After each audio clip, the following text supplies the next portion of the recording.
Bonjour, princesse et prince de l'Éternel. Que le Seigneur vous fasse du bien. Voilà, mon message pour vous se trouve dans le livre de 1 Timothée 4, verset 10, qui dit quoi? Nous travaillons, en effet, et nous combattons parce que nous mettons notre espérance dans le Dieu vivant, qui est le sauveur de tous les hommes, principalement des croyants.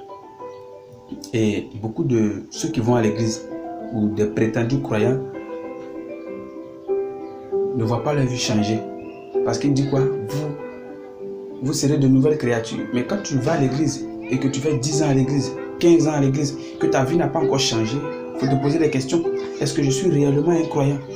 Parce qu'il dit qu'il s'occupe principalement des croyants, selon 1 Timothée 4, verset 10. Alors s'il ne s'occupe pas de toi principalement, c'est que, en effet, tu n'es pas un croyant.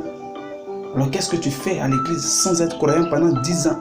Tu es baptisé et tu prétends avoir la vie éternelle, mais tu n'es pas encore transformé.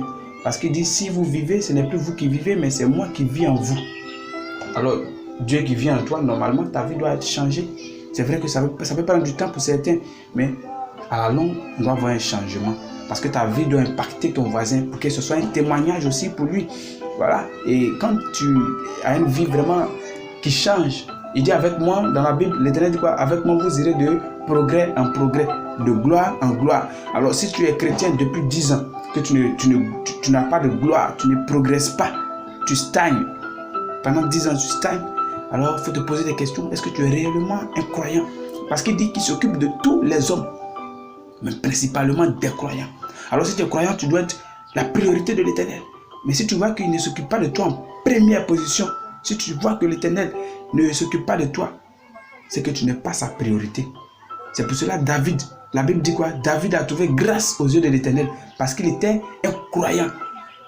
Joseph également, David s'occupait principalement de Joseph. Il est parti en prison, il a été livré en Égypte comme esclave. Il a trouvé plusieurs personnes là-bas. Mais il a évincé le ministre qui était là-bas. Il est devenu premier ministre de Pharaon. Parce que l'Éternel s'occupait principalement de Joseph. Il était un croyant. Parce qu'il s'occupe principalement des croyants. Si tu veux que ta vie change en tant que chrétien, tu es là, tu stagnes. Pendant 10 ans, tu pries, tu cries à l'Éternel, mais tu n'entends pas. Tu ne vois pas de réponse. Change de mentalité, change de comportement pour que l'Éternel s'occupe principalement de toi. Il faut que tu changes.